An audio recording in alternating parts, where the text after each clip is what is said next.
Ladies and gentlemen, this is a podcast, very, very special podcast. We have a legend of a man on the podcast. The legend's name is Shane Finn. He's from the spirit of Tom Crean. He's hard as a beast, so he is. He's tough out. The man did 24 marathons, 24 days. The man ran and cycled across America. The man has raised thousands and thousands of euros for Spina Bifida Ireland. The man is a legend. He's an inspiration to us, and we look up to him, although he's smaller than us, but we still look up to him. He's a legend. I'm very honoured to have Shane Finn on the podcast. What's happening? Thank you, Shane. Gee, I don't know if my head will fit in the screen after that intro. Anyway, I didn't know who you were introducing. I thought the special guest was Bin Laden across the way there, and with the beard on him. But no, all is good, lads. All is good. Thanks for having me. Delighted to be here. I have my cup of tea here now, and a nice sunset coming in the window. It's all good. Good stuff. Good stuff. Are you down at home? Are you? Oh, you're in Dingle. In Dingle, yeah. So living in Dingle town now as well. So a nice little house here in Dingle, but right on the outskirts of Dingle. Dingle isn't kind of 4 streets, but just on the hillside of town, we'll say. So yeah, it's perfect. I've been here now since the lockdown, really. So it's home office, little gym set up here behind me, and yeah, it's fine. It's all good. It's all good. Beautiful. Good stuff. Good stuff. It's such a we myself and Pete were down there. Is it last year, Pete, or 2 years ago now? 2 years ago now, yeah. 2 years ago, yeah. It's such a beautiful part of the country. It must actually have had an influence on your whole life, really.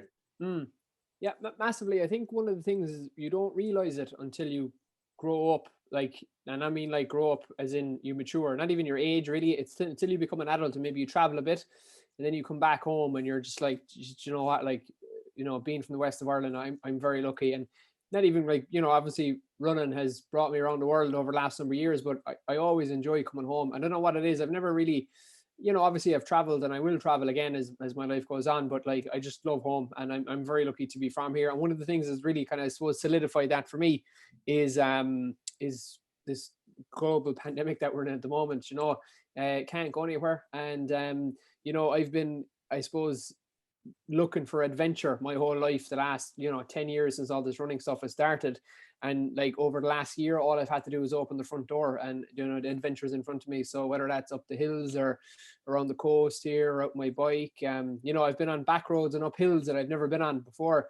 I'm always kind of ashamed to say it, but I suppose this thing has given me a newfound appreciation for home. I think it has for a lot of people as well, so yeah, definitely a pure culture at heart, a Kerry man at heart, and a West of Ireland man at heart, I think, because it's hard to knock that out of a fella, Brilliant.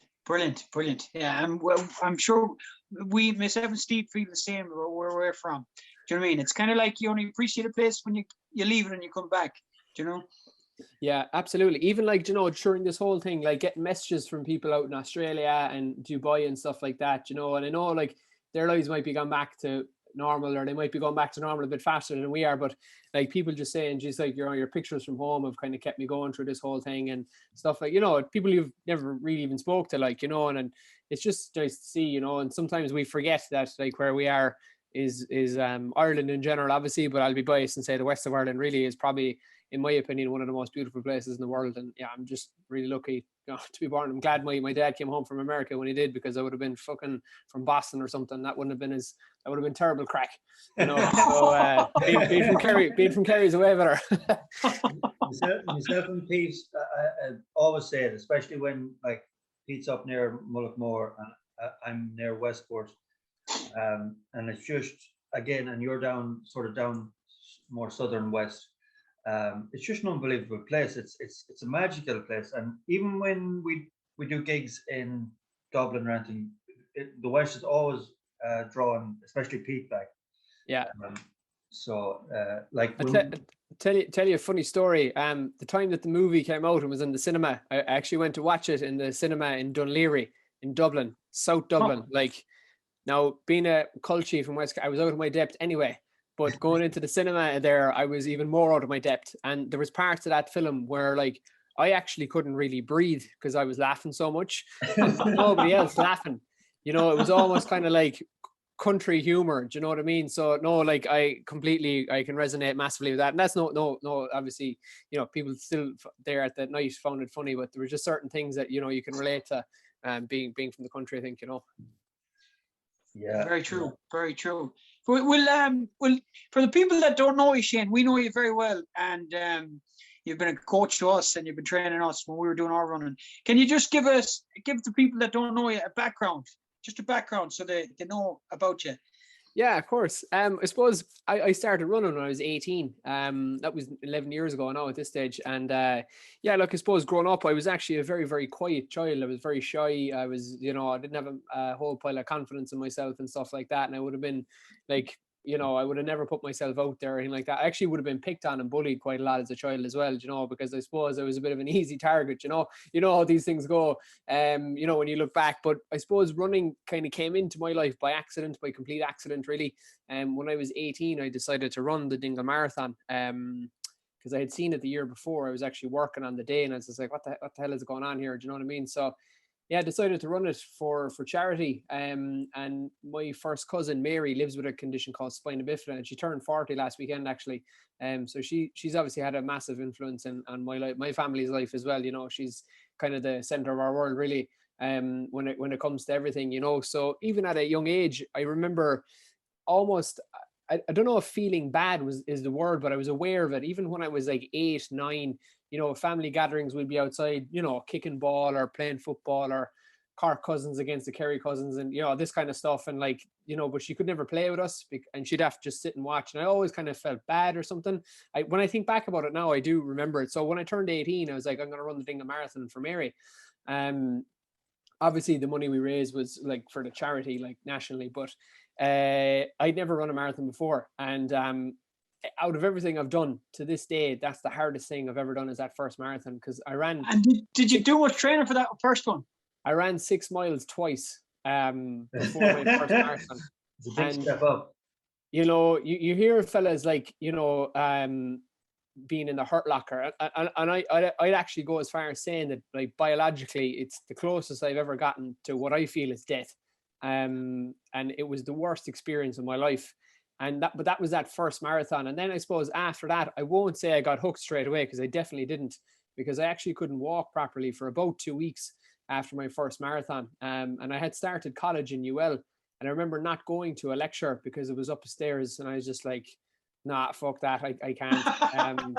You didn't want to walk upstairs. No, coming down was a disaster. Coming down was just a write-off. So from then, really, I was kind of, I suppose, look, a couple of things happened in my own life then. I kind of dropped out of college. I didn't like what I was doing. Behind it all, then it did make me feel good. After the pain had worn off, you know, I felt, you know, it felt good, like helping people and raise money, and see how happy Mary was and stuff like that, you know. So I said I'd do another one and actually properly train for it. And I took nearly an hour and 20 minutes off my time by just training for it. So look, I was always kind of fit, playing football and stuff, you know, like you would growing up. Yeah, I suppose a year or two past then, I was like, listen, look, I love this fitness stuff. So, you know, I decided to kind of make a career out of it, and I went off and I studied strength conditioning and personal training and all that kind of stuff. And yeah, fitness kind of became my life then, you know. So for me, I suppose, yeah, like the events and everything were huge, but running is very much so a part of my identity and kind of who I am as a person, you know. And I think that's really important, because I've never really lost my enjoyment for it. I always, anytime I get to put on my shoes, it's a good day, you know. And I think that, you know, everybody has their own reasons for running, and mine is obviously the charity aspect. Is like, we've raised nearly 300 grand for charity. Like, that's a lot of money, but like, there's more to it than that, you know. The people we've met, the people we've helped, the lives we've changed, etc., etc. So went from that first marathon and to, you know, in 2010 to 4 years later, running from Dublin to Dingle. That was my first kind of multi-day endurance event, and we raised about 30 grand there. How long was that, Shane? How long did that take?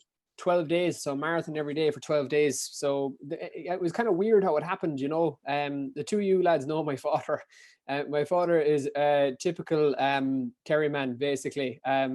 So we went to buy a van in Monaghan, and this is cutting the story very short. And then my dad is not a mechanic, but he thinks, you know, he knows everything about things. But he told me not to buy it. We had driven all the way. My car barely made it to the garage. I was trading in my old car. I was going to buy the van. And I was certain the car wouldn't even make it home anyway. So I was like, look, we have to buy the van. So I bought the van anyways. And about 2 weeks later, I drove to Dublin for a seminar for work. And I came out of the seminar and the van wouldn't start. And I rang my dad and he said, you know what you can do now? He said, you can fuck off and run home because I told you not to buy that van. And at the time, I suppose I was looking for, you know, I was kind of like, I'd done maybe 8 marathons one-off marathons by now, you know. And anyways, I rang the AA fella, the road service lads, not the Alcoholics Anonymous. And I said, look, this is, you know, I need to get this started. It cost me €100, but you got it fixed. And I was driving home and I was like, that's not a fucking bad idea. I knew I couldn't run down the motorway. So about 2 weeks later, I was up in Dublin again. And I came home, what we would, in Kerry, we would call the old Dublin Road. You'd come down kind of backcountry, you know. And it was working out at 10 marathons. And I was just like, geez, that's pretty cool, like, you know. So we rounded up to 12 anyways and gave it a shot. And yeah, it was fantastic. Great experience. That was 2014. We raised like over 30K. That was my first step into the multi-day stuff. Then 2017 came the 24 marathons. That was the biggest one really, I suppose, in Ireland we've done. Again, I hadn't planned on doing it really, you know. After the 12, it was very much so back to work, back to building the business, etc. But one Christmas by chance, Christmas of 15, 16, I just happened to bump into a doctor that had done a lot of work with Mary, my cousin Mary, her whole life. And it was at Christmas time in Dingle, and he was out for a meal with his wife. And, you know, he goes, oh, I recognize you from Mary and stuff like that. And he said to me as we were leaving, he said, look, I'm not too sure how much you know. He said, but that girl feels the feeling of pain 24 hours a day. And it was like almost like another, you know, remember 9/11, like we all remember kind of at the moment where we were. That was like a second one of those moments for me. And I was out at the time with my family. And I just remember that whole Christmas being basically a blur, because I was just like, geez, like, you know, there's so much more you could be doing. Like, you know, like, come on, let's keep. So that's where the idea of the 24 came from, because it's 24 hours a day.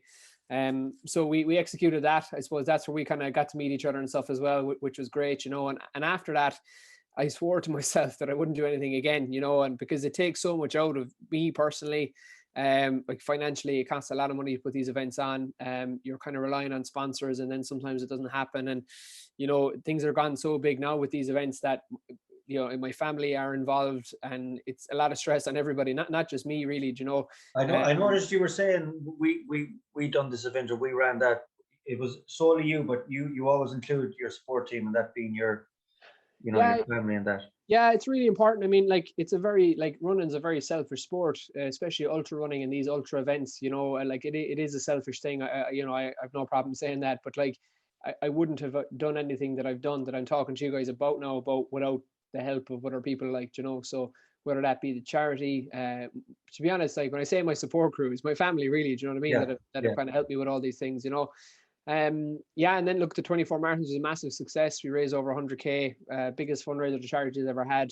Fantastic. I got out of it fairly unscathed. And about 3 months after that, I was in America just for about a week, and I got a phone call to say the funding had been cut. And that was a bit of a kick in the teeth, because we'd done so well, and to have the funding cut then again, like, was a bit of a nightmare. And did they give any reason why? Just the government cut the funding, was it? Or it wasn't actually the government. I think it was some lotto funding or something like that they had been getting every year for like 10 years, and it was just been reallocated or something, you know. So I was in America at the time. We'll blame the government anyway. I like. We will. Yeah, we will. It's always sure. And if anything else, we can blame them. So I was in America at the time, and I, you know, every ultra and athlete like just dreams of crossing the US, and I was just like, fuck it. I was like, you know, I'm here now, you know. And I was just, so I'm back to this coffee shop, and I opened up my laptop, I opened up Google Maps, and I was just like, fuck me, America's big. A lot bigger than Ireland. So I decided to bike and run it rather than run it. Running would have taken me over 100 days of marathons back to back. It would have been a long fucking 3 months. So yeah, I biked and ran across America, and yeah, so far we've raised over 300 grand with all those events, and had a lot of fun, a lot of stories along the way. So yeah, I suppose that's kind of, you know, and now I suppose, you know, I've set up my own kind of business and consultancy and stuff as well. I do a lot of kind of online work. I help a lot of people do these kind of events now as well, from training to logistics to planning. And yeah, I suppose when people ask me what I do, I say I help people, whether that's through their fitness and their health or through charity work, you know. So yeah, it's all good crack. I'm going to go back. I'm going to go back to the beginning there, Shane. You said that through school, because for anyone that has met you, you would never think that you had, you were anyways ever lacking in confidence.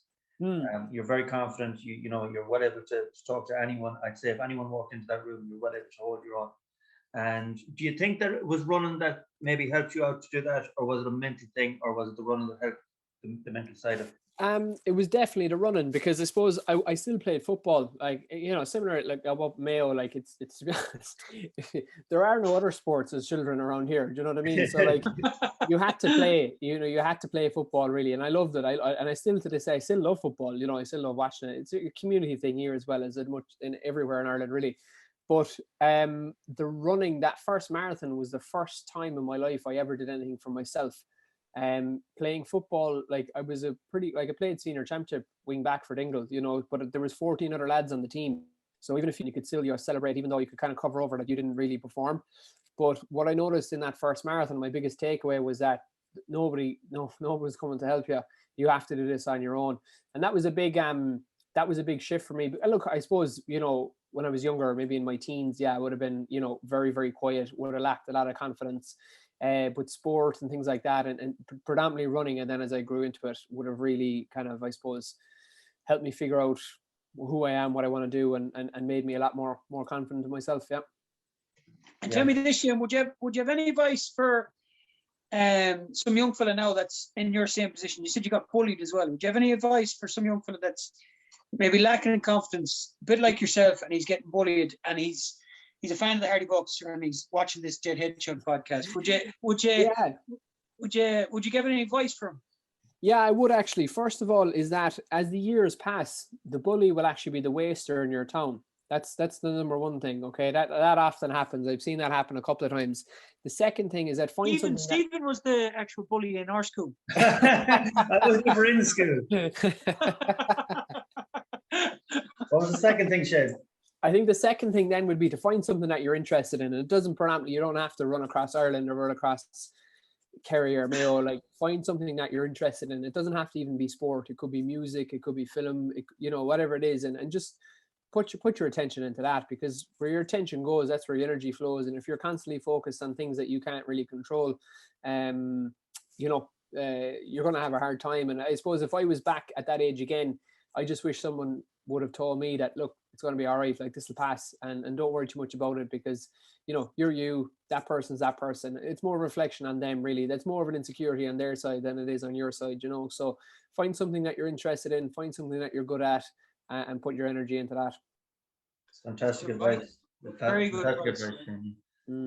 Yeah. Very good advice. And tell me this, Shane. You, the first time we met, you came down to Swinford and you met Owen Colgan, and you were trying to get Owen to do an ad on social media to promote the 24 marathons, 24 days.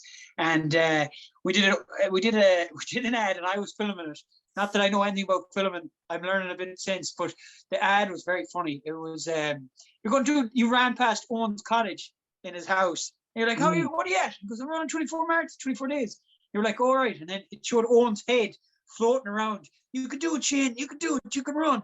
And then it shows Owen in bed, and I'm waking up, and then your head goes, you can do it, Owen. You can get out of bed. You can get out of bed.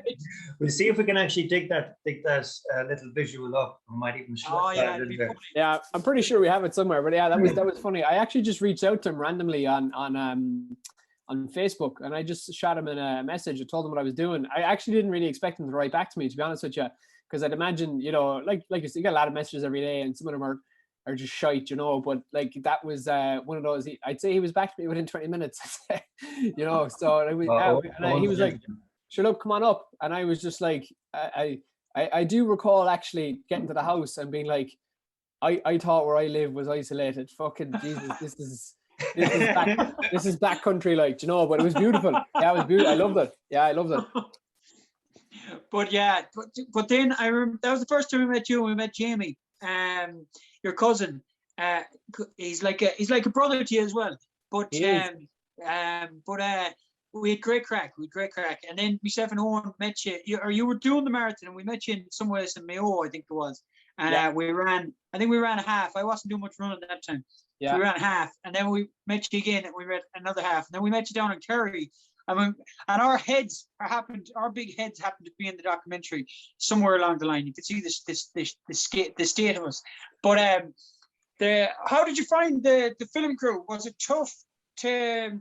Because I know myself, when I running, there was a few times I had to sorry about the language, I had to cover my head because I was quite emotional, because the running is quite tough when we were doing our runs and stuff. How did you find the camera in your face? Before you answer that, Shane, we just let everyone know that there is an actual documentary made of your 24 marathon, 24 days. It's called Pushing Limits. We're actually working to try to get the rights of it back. We gave the rights to RT, and we're trying to get it back to get it posted on YouTube. But if someone goes looking for it, they actually won't be able to find it, unfortunately. But we're working. So, if you do want to watch it, keep an eye. If I get it, I'll post it on my social media and stuff. We'll get it out. But at the beginning, I actually found it very difficult, because it was very new to me, very strange. I never really, spoken in front of a camera before or anything like that before it. And the only kind of thing I would have done really would have grown up would have been speaking on Radio Gaeltacht here in Dingle, like in Irish, and that's like, there's no film crew there really. It's just somebody across the way from you talking.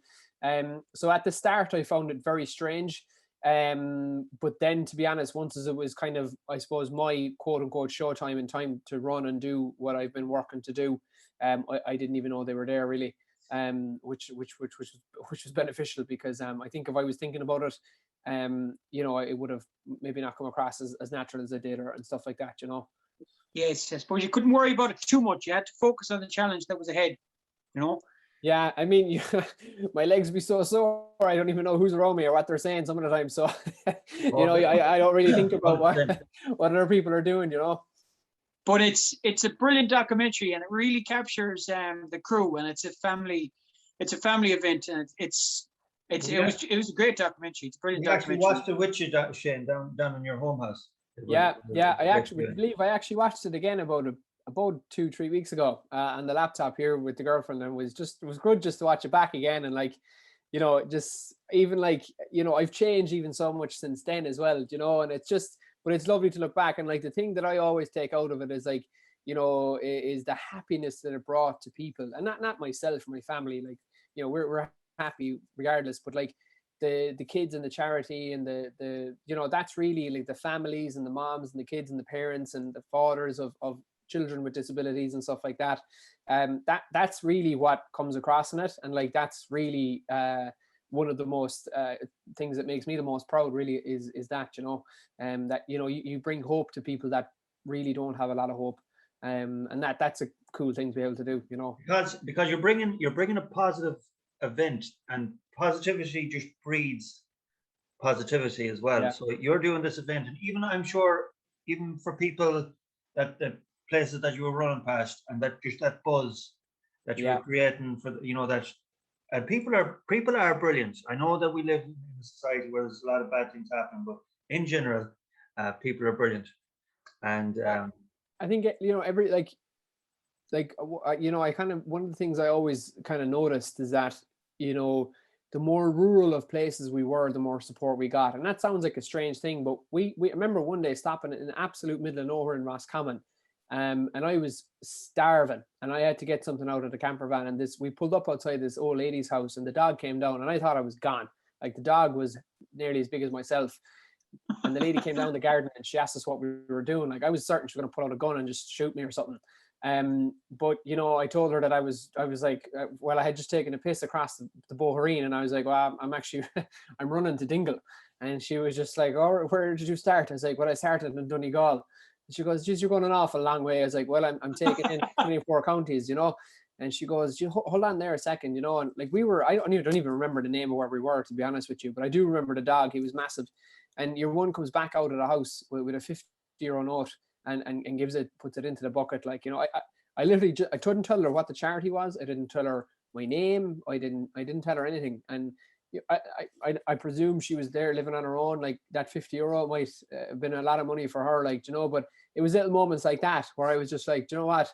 yeah, there is a lot of bad things happening, and there is a lot of bad news, but there's some good things happening. There's some good news around the place as well. Even back then, so yeah, there's definitely when you do good things happen, Oh, So I believe in that 100%. We found the same thing, similar stories to your story there. When we were in like Rossport, which is you like just like Dingle is going out further, Connor's Pass, there's like no houses, only the odd pocket here and there, and people were coming out offering us coffee and tea and money and everything. It's just crazy that it's just crazy stuff that when you're bringing positive vibes. It's there was funny there was a few fathers throwing their daughters at Cowboy as well. He's running now. He's running. Catch up with him. It's funny when you get out of the cities, it's all cash. Well, rural Ireland's all cash by. Yes, cash is king. Cash is king by. That's the way I like it as well. Cash is king. Yeah. And tell us, Shane. Tell us. Then that was the one of the biggest ones you did, the 24 marathons, and then you did across America. How do you prepare yourself mentally for the trip across America? I still don't know the answer to that.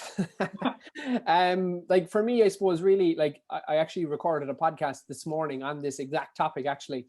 Okay. And it was something I'm still thinking about, to be very honest with you. And the only thing I can really do is perhaps do something like that again and put what I learned in practice. And if it works, it works. If it doesn't, I have to keep figuring it out. But for me, really, like it's very hard to prepare for an event mentally that you don't know if you're going to finish it. And I was very open, and I accepted that, before America. I knew people that had done similar things before. And there's an English guy, James Cracknell. He's actually a 2-time Olympian rower. He attempted to do something very similar to what I did, and he actually got knocked off his bike on day 9 and spent nearly a year in hospital over there. So like America was a massive risk. It was a huge risk, and we kind of straddled the line of almost not working out, even when we were over there, so it's hard to prepare and put so much time, energy, and like, to be honest, I trained full time for that. I did, obviously I was working, doing a bit of my own work, but I was only kind of just tipping over, not really pushing things too much. And I just put everything into the training, because I said, if there's anything I can control, it's what I do, and how I can get myself to the start line in the best possible shape. And for me, to be mentally ready for something like that, I have to be physically ready. Because I think if I'm not physically ready, it's very hard to, say, oh, sure, look, it's all in the mind. But for me, if the body ain't ready, the mind won't follow, So for me, the mindset follows, the physical thing in the preparation side. Might be a bit different in the event. You need the mind to carry the body through. But I think in preparation, once if you've got the work done, you're fit, you're injury free, you've eaten well, you've looked after your body. That for me gives me massive confidence going into these things. And it's so simple, but it worked really well for me. And I do remember vividly, never ever forget the flight. I left Dublin on the 24th of February, 2019, because it was actually my mother's birthday. And I left Dublin Airport and I flew to Colorado. And I remember looking at the map you see the map on the airplane. And I remember I had to change in New York. And the flight from Dublin to New York was longer than the flight from New York to Colorado. And I remember saying, I was like, there's a lot of land. There's 3 time zones. There's mountain ranges. Like, I remember just saying to myself in my head, there's a chance you could be taking an early flight home here, and look, that's the risk we took. And the crew knew what the story was, and we all knew, but we said, look, take it day by day. And that was 2019. Lucky we did it in 2019. We actually had considered doing it in 2020, but I was like, let's just fucking do it. And there would have been, we went over there when COVID arrived. But I'm glad I got it done. It was a phenomenal experience. I will say one thing, it was very different to the 24 marathons, because I expected a bit of hostility almost in America. People on the road, wondering what we're doing, stuff like that, with 2 big camper vans blocking up fucking places and stuff. And it was the complete opposite. We didn't get one beep or get off the road. We didn't get one, and I'm being completely honest about that. Not one single person had anything to say in a negative sense for us in America. Other than I remember you guys will get a good laugh out of this. On day 1, I was cycling. Actually, sorry, it was the morning of day 2. I started to climb up the Sierra Nevadas, which is outside of the state of Colorado, as you are California is head into the state of Nevada. I was cycling up this mountain it was called a place called Hams Station, and it was up and up and up, and it was going on for hours. And I'm talking like I climbed for 8 hours on the bike that day.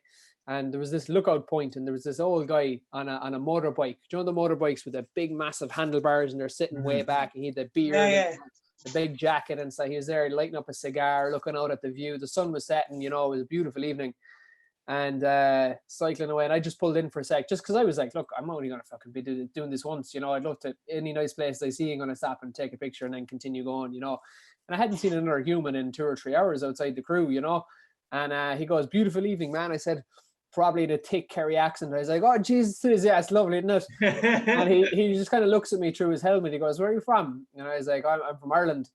And he goes, where are you going? And I was like, and then we were still in California this time. He goes, so I'm on my way to New York. And he just looks at me. He quenches his cigar and he goes, you crazy asshole. And he just sparks up his motorbike and flies off. And I was just like, all right, look. So like, it was a fantastic experience. Like, I really loved it. And I know at the time I was like, take this in because you might never do it again. But I'd go back there tomorrow and start the whole thing again if I could, But yeah, you'd go back and do it again, the challenge. I would. Yeah, I'd go back tomorrow if I could, Jack. Yeah, I would. It was just, I'd love to do it. Yeah, I'd love to do it again.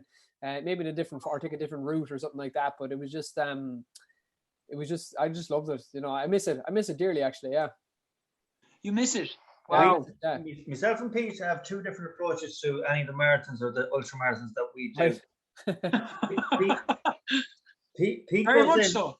Pete goes in with he tries to we'll see what we can do today. Whereas I set a target bigger than I can probably do, right? Yeah. But somehow it seems to work when the two of us meet together. Which would you go in and do? Do you say we get 100 kilometers out today and Pete, I'd be like, we'll do 100 kilometers today and we get it done and dusted. And Pete's like, well, let's get to 50 and we'll see how it goes. That's two different approaches to it. Approaches, yeah. Well, you know what they say opposites attract. So, if it works, it works. Like for me, I think I suppose specifically in the planning for America, we spent 2 months on Google Maps and Google Street View planning every single thing down to the last 10K block.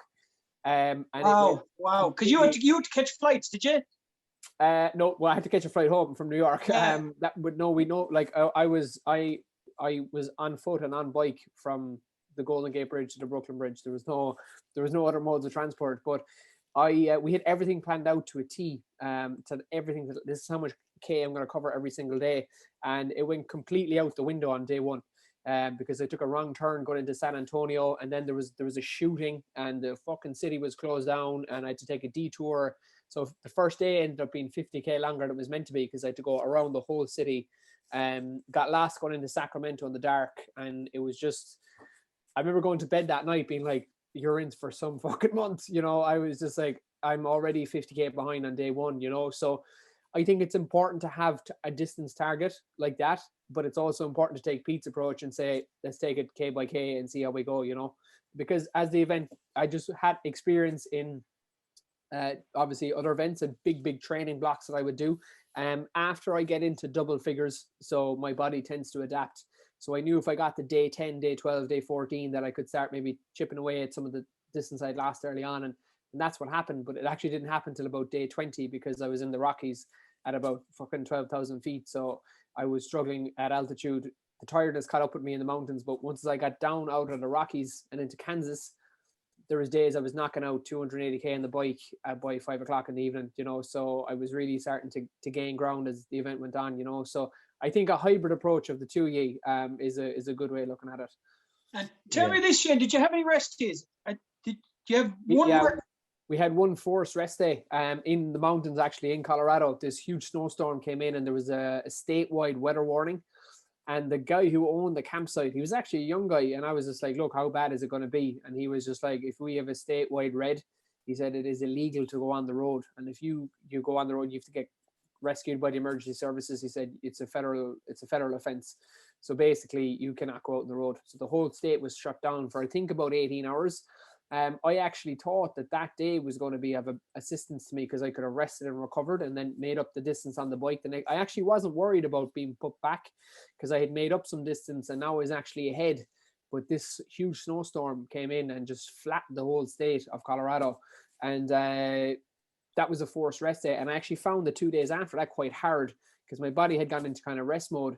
And I had to kind of get up and start going again, but we made back the distance again. I still actually, when the snowstorm passed, I still went out that night and cycled about 15K just to keep my legs moving, and I took 15K out the next day, So I think, if you look at it from the outside, I still did something on the day, but for me, it was more of a rest day really, but it was forced. It wasn't planned. We had no rest days planned. So the rest day was actually detrimental to you.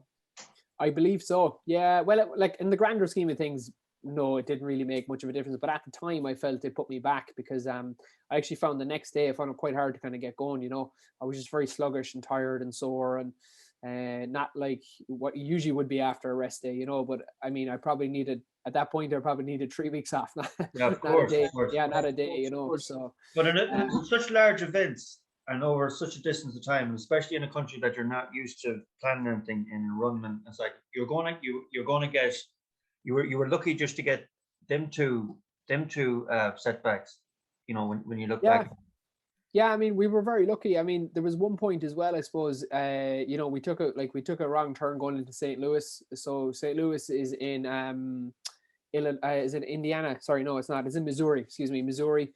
We were aiming to hit the city at 12 o'clock to 1 o'clock, so lunchtime. So the lowest time where you would have traffic in the city is usually around lunchtime, because people are out on foot walking between offices and going for lunch and stuff like that.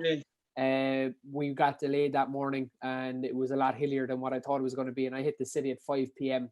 peak traffic time. So my physio Ali turned to me and she said, you can go south or you can go north. And I said, as a detour. And we were trying to get to the Mississippi River because the Mississippi River was the state line, and I was finishing about 20K beyond the river for that day. So I was nearly there. I was doing well. And I said, what's shorter? And she said north, but it looks a little bit more complex with regards to turning and stuff. And I was like, doesn't matter. It's shorter. Let's go for it. So we added on about 15K that day, but I should have gone south because northern inner city of St. Louis is the most dangerous inner city section in the whole of United States of America. So I was cycling down through these little rough spots of housing estates and shops, and places were boarded up, and there was fellas jumping out from behind boards, and it was, I mean, it was to see if this guy, I never forget it. He was absolutely massive, and he was walking across a zebra crossing, right? There was no red light. There was cars beeping at him. He had a white string vest on with a pair of kind of gray tracky bottoms, and I could just see the handle of a gun hanging out the side of his pocket. And I was in the traffic, I was stopped at a red light on my $8,000 fucking bike, I got to the next traffic light set, and there was a group of lads over to my left, and one of them kind of shouts geez man, that's a nice bike. And I don't know what came over me, but I was like, fuck this, I'm gone, I'm out of here. And I just put flat down fast, straight through the junction, red lights, and whatever way, I was just, my heart rate was so high, I just didn't hear. But next thing, there's a squad car behind me, and your man pulls me over. He goes, you just cycled straight through a red light. I was like, do you see those lads back there? I said, they were looking at my bike, and your man again looks at me, goes, where are you from? I was like, I'm from Ireland. He goes, where are you going? I was like, New York. Where are you coming from? I was like, San Francisco. He goes, what the fuck are you doing here, man?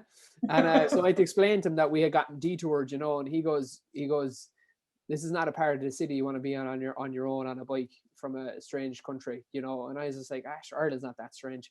But he had said, he said, where's your crew and stuff? I said, they're at the other side of the river. So your man actually put on the blue lights, and he said, follow me. And he drove all the way to the river, to the bridge, and through every single traffic light. So one regret I have about Cross America is not getting his name, and maybe, either calling the police station or Garda station, or emailing them to say thank you. I was just in such a tiz. I didn't know where the fuck I was. I just had to get to the river.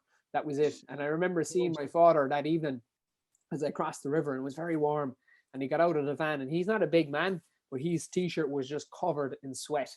And he turns around, he goes, "Whatever you do," he said, "don't ever come back to this fucking place again." And that was his word. But the one regret I have is not getting that either his number on his badge. But he was a really lovely guy, and he probably took pity on me, to be honest. But he did say when we stopped, he said, "I can't take you any further because you're going into the next state," he said, "and that's out of our jurisdiction." So he kind of laughed. He said, "Once you go on that bridge," he said, "I'm not responsible for you anymore." So I actually heard you. I don't know whether you done a live video and told that story before, or whether I seen a podcast or something that you were maybe in. But that's the second time I've heard that. Was your man somewhat Irish? No, we met a guy in Utah. So we flew a drone in Utah, and we didn't realize that it was a national, like the whole of Utah is nearly national parks. It's a beautiful place, and before we knew it, there was a park ranger up beside us that evening in the campsite. So he had obviously followed us for the evening or whatever. And I was out in the road with my dad was actually following because I was again trying to take distance out of the next day. And Anthony was cooking in the camper. And next thing, this ranger calls up and says, knocks on the door. He said, "You guys are flying a drone. It was illegal. You're in a state park. You have to have permits." He said, "Is it the whole party here?" And Anthony was like, "No, like there's other fellas out the road." And like, Anthony's hard to understand here, not a mind out in Utah, So like the man just goes, "Look, I'll come back in 2 hours." And he came back, he started taking all our names. He was going to fine us, all this kind of stuff. And I was getting worried, like, because at the time I had actually put in for my visa, so I could travel freely in the future over and back between the US. And I've since got it, which is great. But if I had gotten fined and I have anything on I wouldn't have gotten it. So when I look back, I was just like, geez, we were lucky, So your man comes over to myself and my dad, and he said, "Where were you?" I was like, "Where we were cycling." I was cycling, and he'd taken everybody's name and number, and my physio Ali had given him email addresses, and we were all getting fined. And he asked me my name, he asked me my address, my home address, and I gave him my home address. I said Dingle. And he just looks up at me. He goes, "Dingle." I goes, yeah. He goes, "It's in the county of Kerry." And I was just like, "Yeah, there's only one Dingle in Ireland. It's in southwest Kerry, like down the opposite side of the country from Dublin." He goes, "Do you know James Thompson?" We were in the middle of nowhere in Utah, and he goes, "Do you know James Thompson?" My dad goes, "I know him. I did work in his house 2 weeks ago before we left." And your man goes, "He's my second cousin." Like, it was the most random thing ever. Like, to ever have a connection to West Kerry, out in the middle of nowhere in a canyon in Utah, that's where you need it. And anyways, your man, he dropped he didn't, give us any hassle. And he came back again about another 2 hours later with a 6-pack of beer, because Utah is actually a dry state. You can't buy alcohol there. But if you work for the government, or if you're a cop or something, I think you can get it.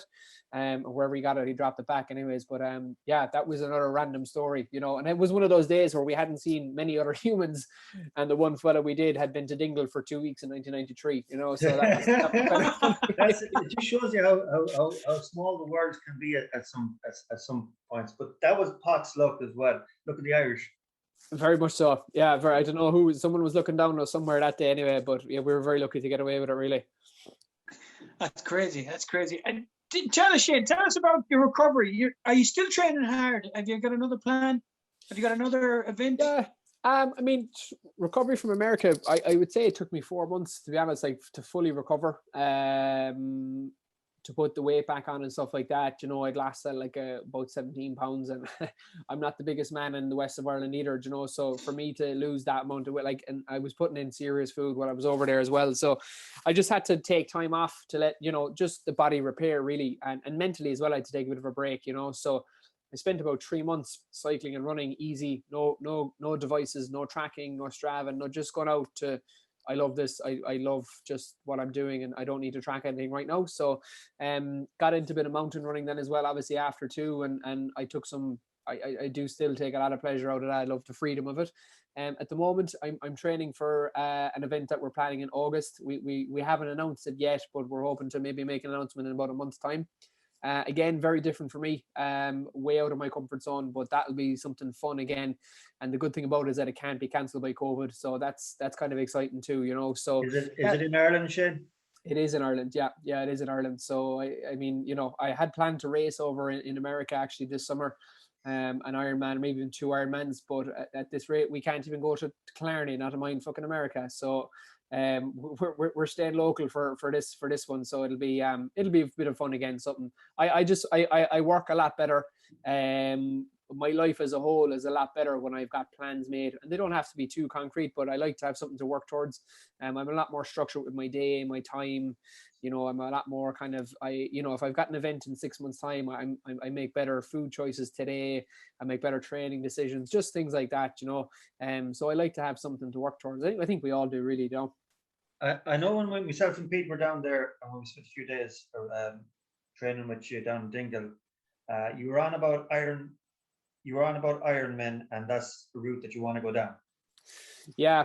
I mean, look, Ironman is a thing that will always be there for me. I suppose that's even changed now again since then. I mean, look, I do have potential in Ironman, but one of the things I want to do is I want to get back to doing some kind of charity work over the next kind of couple of months. And Ironman is something that will be there for a long time. I'm only 28. Like I have 10 years left really to be getting good at Ironmans, you know. So the thing about it as well, Ironman takes a lot of time to train, because you're training 3 sports, you know, swimming, cycling and running, and then trying to recover from the 3 of them again, you know. So Ironman training takes a lot of time.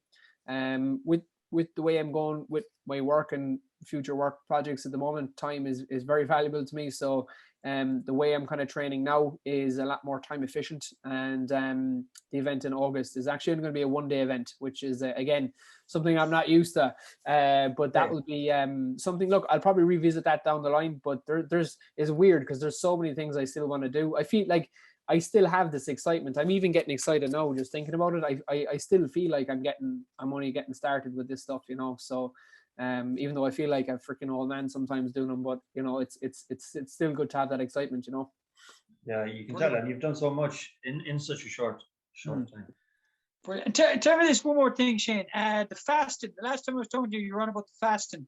Do you still fast, or do you still take on board fasting? A bit. I kind of changed my approach. I tested out a couple of different things. I think the fasted approach worked well for me getting ready for America and for the 24 marathons and stuff, because I was working at such a low intensity and a low capacity. Everything was easy. Training was easy. Then when I came back and started to do more intense work on the bike and stuff like that, I felt like I needed to get a little bit more carbohydrate and calories into me. So for the intense stuff, I do get plenty of food in. Now again, I still run 2 or 3 mornings a week. First thing in the morning when I get up, if there's a nice sunrise, I might either, you know, go for a run or go for a swim, and then I might eat my breakfast around 10 or 11.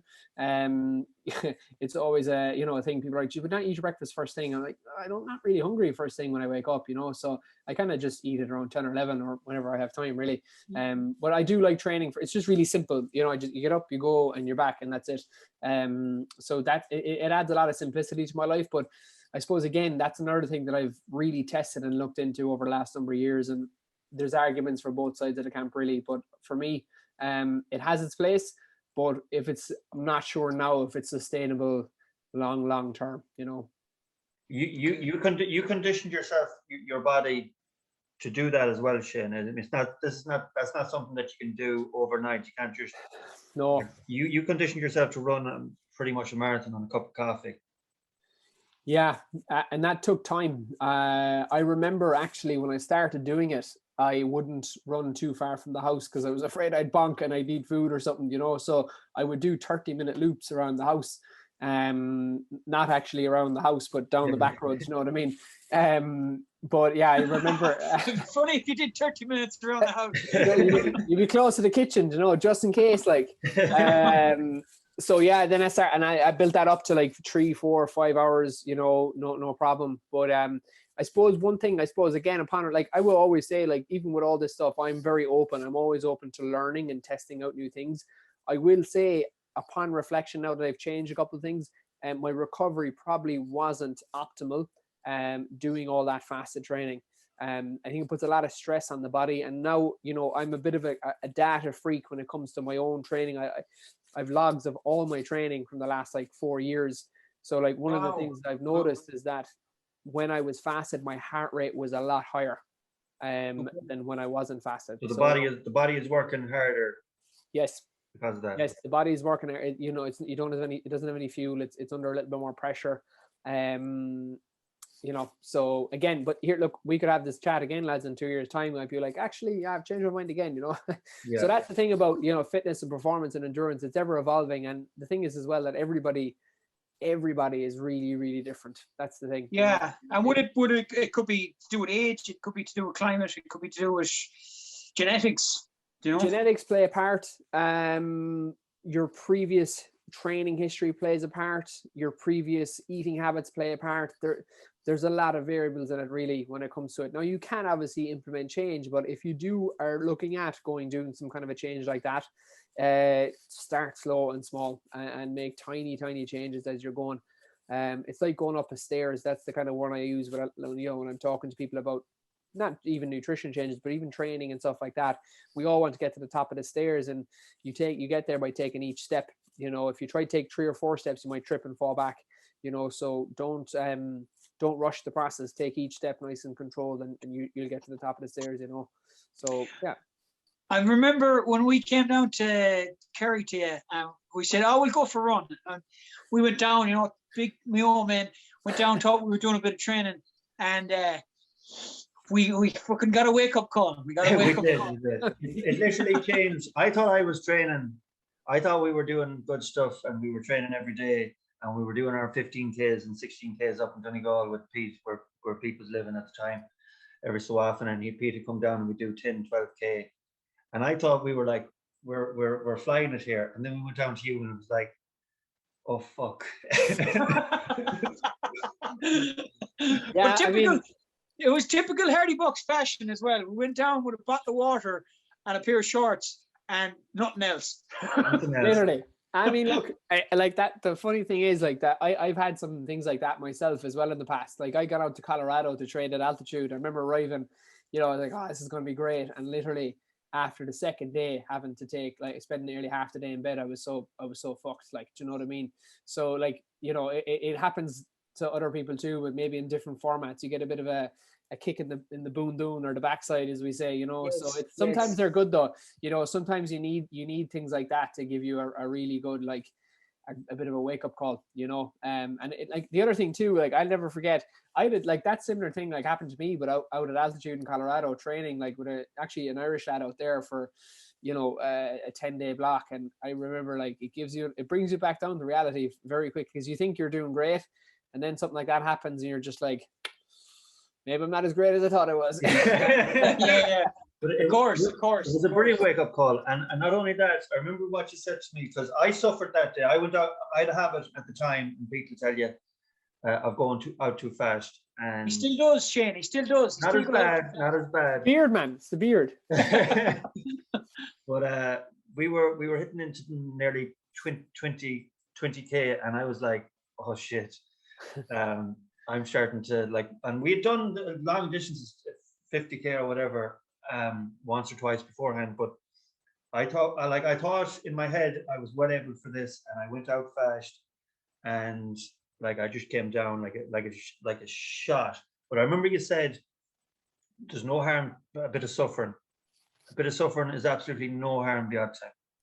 Yeah, I remember an old man told me before, and it makes no sense, but I thought it was very funny. And he goes, sure, a bit of pain never hurt anyone, you know. And you know what? It's true, because sometimes like that, you know, I often, you know, I obviously work with a lot of people, you know, in this, it's what I do for work now, you know, and sometimes people would give me feedback on sessions. They're like, geez, that was terrible. Like it was I really suffered, man. I went to a bad place. And I'm like, this is great. Like, this is brilliant, because now you know what it feels like, and you know, you can learn from it. I think that's the big thing as well. When you do hit things like that, it's really important to learn from them. Same as life, really. Do you know what I mean? And like, it's same. You go through a rough patch there, but you go through one bad run, you can change your life for the good or for the worse. Yeah. You know, so what I always encourage people to do is when you do have a session like that, it could be 5K. It doesn't really matter what the distance is, but we all have them. I have them, you know, still to this day, you know, and it is like, okay, like what can I take out of this, you know? And sometimes it's not actually worth beating yourself. But sometimes what happens, people beat themselves up over it, like, oh, you know, I was doing this and that. And those sessions, I would just take it on the chin and just move on, you know, because they they put a bit of manners on you, and sometimes I put my hand up. I need it sometimes too, and it is a good thing. At the time, it's shit, but when you're doing it, it's good. I remember driving back thinking to myself, like I thought we were up the level of training, and then I was like, we haven't even gotten the first rung here. So I like, since that day, I was like determined that, like you said, you've two choices to make. You can give up, or you can put the head down and plow ahead. Yeah, I remember also, Shane, you said to me when we were doing the run from Dublin, we were Dublin to Mayo, for Beaumont Hospital. I was nervous. I was nervous that I hadn't done enough training. Do you know what I mean? I was nervous. You said it was better. I can't remember how you phrased it now. You said it's better to go in 80% undertrained than 80% undertrained is a lot. No, not 80% undertrained. 10%. You're better. If you go 80% undertrained, I'd be like, you should just stay in Beaumont because you'd probably be safer there. I think like usually, it's funny that you asked this question today, because I actually had this on. I said this on the podcast this morning. Was you're better? Can you say the name? Can you say the name of your podcast, Shane? The Pushing Limits podcast. So it's all about endurance and performance and mindset and stuff like that. But the quote is, you're better off to go into something like this 10% undertrained than 1% overtrained. Because in these long multi-day events, like you get fit through them. Do you know what I mean? People sometimes forget that the most important thing with a lot of these things is to get to the start line. When we're training for them, we think of the end line of the event. But I get people to think about the start line, because if you get to the start line fit and fresh, you're set. Because I've crossed that line a couple of times before, and I remember my physio told me before, she's a fantastic woman, and she said to me, Shane, there's a fine line between being fit and being fucked, and you've crossed it. I remember, and I was just like, I was like a young lad in school. I was like, I know. Come on, like, let me out of here, really. So I never forget it, because it is true. And like you said, you learn from these things as you go on as well, And I forget what I was going to say, but yeah, I can't believe I messed up that quote so badly. I'm sure it was a bit of a laugh, wasn't it? So would you find that with a lot of people you're working with, that they have a habit, especially in the endurance field, they have a habit of more, and they have a habit of the mentality is, if fucking I need to run 5 miles, I need to run 10 miles. You know what I mean? Is there that habit in the endurance field? Yeah, and it's very normal. Like, to be honest, we're very we're very progressive people. Like, we always want to set new goals and targets. That's very, very normal in endurance. But one thing I always kind of challenge people on is that with running and with events and endurance events and stuff like that, and the reason I can say it and can I talk about it is because it's happened to me numerous times in the past, is that we actually put our happiness in the future with regards to running goals and targets. So I'll be happy when this event is done. I'd rather you be happy now, running right now today, and then if you continue running happily, the event will also be a success, because I mean, when I look back at what I've done, I was like, I'll be happy once I get the 12 marathons finished. I'll be happy once I get the 24, and I'll be happy once I get across America. And there is always a bit of a come down after these events, and the penny dropped really after I came home from crossing America, and I started to train again on my own, and I was just out running, like enjoying the hills, cycling around the place, and I was just like, I love this, if there was never again another race, if there was never again another charity event, I'd still go out and run every day, or I'd go out cycling. It's because you try your best to put your happiness into what you're doing today. Whether that be a 5K, a 50K, it doesn't matter. The distances are actually arbitrary and they don't really matter. That's the one thing I always try to get people to do, is that, and we do it. I still do it to this day. I have to consciously pull myself out of it, and putting our happiness in the future with regards to our health and fitness and our running goals and stuff is a very common thing, and it's a normal thing, and you can still do it, but also pull some of that happiness back to staying present in what you're doing now, so a bit of both. Great advice. Yeah, that's brilliant advice. That's probably, I was going to ask you, if there's anybody out there now listening to the podcast and they're going through a hard time and they want to get into fitness, what advice would you have for them, Shane? Just do the first session. That's it. You don't have to change your life in one day. Like, you change your life by doing small things every day over time. you know. So like one of the things I'd always recommend people doing is to pick something that they find fun and that, but they also find challenging. You don't have to run, you know, you can go to the gym, you can go hiking, you can go cycling, you can go for a dip in the sea, you know, whatever you find challenging for yourself.